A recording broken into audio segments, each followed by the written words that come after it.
Hey guys, it's Kai, and today I'm going to be talking about Knights Chronicle. We just got a new developer's note, some patch notes for an upcoming update, which is going to be launching in early September, and I just wanted to discuss them, take a look at what the developers are saying, what they're bringing us. So let's hop right in.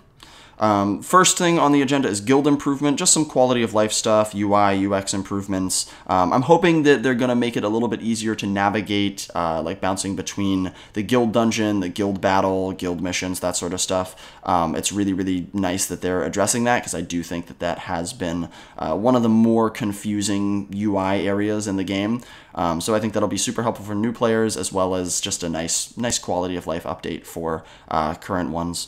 Then they're talking about boss battle changes. This is a pretty big change. They're removing the concentrate mode in favor of just a skill reset, and they're reducing the times that you can enter the boss battle from 3 to 1, which I think is an interesting change. Not necessarily one that I think needed to be made, but they talk about the uses of people using auto mouse for the concentration to raise their score, people using third-party programs to like alter their units' capabilities and everything like that. Because if you've looked at like the boss battle charts, like who's on top, the damage is like impossible, especially within the turn limit. So it's good to see. It's good to see that they're addressing that sort of thing with a change that, at the very least, it's kind of like an ease of access, another sort of quality of life change. Like you can just leave it around and let the boss battle happen. It's convenient, and I appreciate convenience, especially in mobile games. Let me know what you guys think of that one, because that one I think might be slightly more controversial, because I know the concentration was something it's unlike anything else in the game, and that could be good or bad depending on how you think of it. They also talk about changing the display of Advent heroes, which again I think is a really, really wonderful change, especially for new players coming in, because there really is not enough distinguishing Advent heroes from the rest of the heroes, even though they're so important.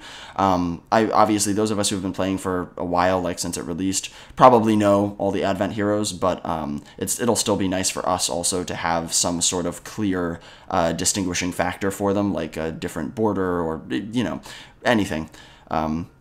So I think that it's hard to argue with that change. That's just a solid one all around.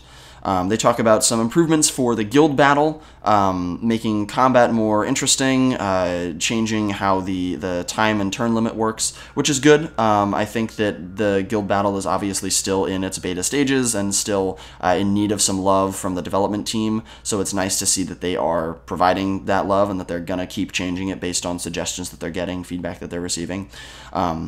Number 5 is the big one, costumes and badges. This is huge, because it's not just a cosmetic change, which is what a lot of people were asking for, being able to select different versions of the hero, getting some special skins, stuff like that. It is a gameplay change on a huge scale. So the idea with the costumes is that they gain additional abilities, they get the new appearance, and it can change their combat style completely. We don't know what that means yet. We'll have to see some of those changes and see their implementation in order to really get a handle on it, but it sounds like it's going to be a huge upheaval of the tier list, of the meta, which is something that I'm super excited about, because I hate when games get stale, especially mobile games like this. It's important for those constant updates to do more than just add content. It's nice to see changes. It's nice to see a sort of a dynamic growth, rather than just, like, oh, here's another dungeon that you can do, here's another advent that you can do, like that kind of thing. They also mention that you can customize your hero's abilities through badges, which can be obtained through dungeons. Not sure if dungeons will be new, or if that's what they're like, if that's just going to be like a special dungeon sort of thing. Like maybe they're going to add a badge dungeon or whatever it is. But that's the other thing. The badges themselves are supposed to customize hero abilities, so I think that layering of costumes plus badges is going to be a big change for what units are viable. Hopefully they use it to. They talk about complementing the weakness of existing heroes. Hopefully they do a lot of that, and they try to make more interesting heroes viable, because I know I have a lot of bench warmers, and there's a lot of SSRs that are just like essentially pulling Evolvemon. So I'm hoping that they do a good job of balancing that and making it kind of interesting. And then the last thing they have is some spoiler images for us, which are phenomenal. Look at this art. It's so gorgeous.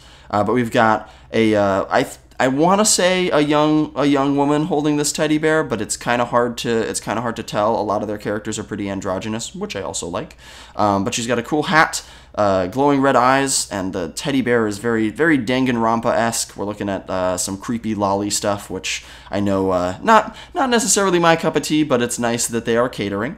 And then we have this boy, who decidedly is my cup of tea. I love his haircut. But we have an edgy boy with a lip piercing, chewing on a bullet with a flintlock pistol and a tie with a gem on it and a cool fur-collared coat and Assassin's Creed sleeves, and I am in love with this man. I am very excited for his release. I'm hoping that he's a cool attack hero, or otherwise like an interesting hybrid. They've been giving Light some love recently, which is cool. I would love for him to be another dark unit, because like all of my favorite units are dark units, and I really want to put together a good dark team, and he would be a nice addition. Oh, look at those tight pants. And then they also have this skin for Rue, the cleaning duty Rue, and I'm not the biggest Rue fan. I'm not on the lolly side of things, but look at how cute this is. If all the skins are of this quality, all the costumes rather, then I am very excited to see what they do. Like if they make a costume this good for Ashley, it's over. I'm done. I won't be able to take it anymore. If they just widen that chest window, that's all even just a costume with a slightly larger chest window on Ashley, and I'm in it. But yeah, I think love or hate Rue, you cannot deny that this is an adorable costume. I think they did a really good job with its design. I think Rue looks fabulous. I love the red frame glasses and the little hair clips and the cute little hat. I think they really know what they're doing, and they know what their players want. I think this whole patch notes section is really evident of that. So I guess short recap. I'm really happy with all the quality of life changes that they're making. I think the concentration changes may be a little bit strange, but we'll see how it plays. I think the costumes and badges are going to be amazing. I love anything that lets me customize. I love talent trees. I love skill customization. Like I am all about making units more unique, and I think it's going to be really good for the meta of the game, and I think it's going to be a really welcome aesthetic change. I think it's super cool that they're not just letting us select, you know, any version of the hero that we want, but giving us entirely new skins for these heroes. I think they're really consistently putting out updates that are outdoing everything that they've done before, and really showing their affection for the game. So that's honestly, that's really nice. I'm super excited. And I hope you guys are too, but let me know how you're feeling in the comments below, or shoot me a message. I really just want to know where people are at with these update notes. So let me know, and if you enjoyed this video, be sure to do all that YouTube shit down below. If you didn't, I'm sorry. But thanks so much for watching, and I'll see you around.